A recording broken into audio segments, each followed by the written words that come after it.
I used to be a part of the One True Church. No, really, I was. We were a pretty big deal. We used to preach sermons about how our church was so much better than every other church. We talked about how God was on our side. And I believed it. I knew that we were the one true. I knew it because we just had so much more than everyone else. More light, more truth, more power. And it felt really good to know that we were chosen above all others. But then we started to realize a few things about ourselves, and we didn't really like what we were realizing. See, when you're the one true church, you have a monopoly on God. You actually hold God hostage because you say that God can only act through your church and in no other way. Also, when you're the one true church, you don't have to apologize, right? Because whatever you do is not only sanctioned by God, it is encouraged by God. And so what if we hurt a few people along the way? God is behind the one true, always, no doubt. Another thing, when you're the one true church, your leader, your theology, and your history have to be perfect.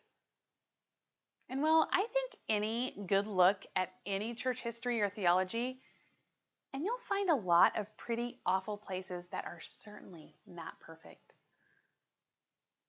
And if you really look at it, the one true church charade is a completely locked box system. It actually hurts the people inside of it too. When you're the one true church, you spend an awful lot of time on yourself. Testimonies are all about the church. Sermons are all about the church. Revelation and theology are all about the church. And there is very little room for God. Very little room. In this locked box system, most things are dictated by founders from perhaps hundreds of years before.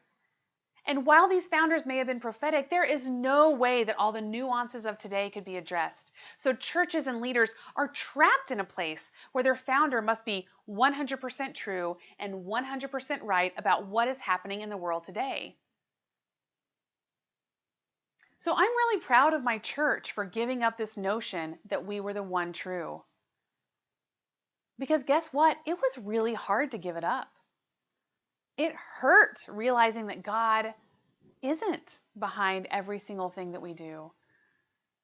It was a painful realization to know that there are some pretty serious things that we need to correct and apologize for. But guess what else?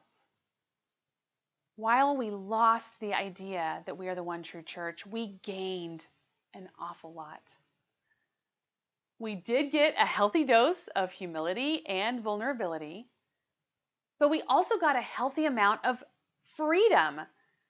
We were able to start trusting our members instead of policing them all the time. We could follow values rather than rules. Since we let the idea that we hold inerrant truths go, our church could start focusing on God and be truly opened to listening to God's Spirit. It has been so liberating to not to have to be perfect.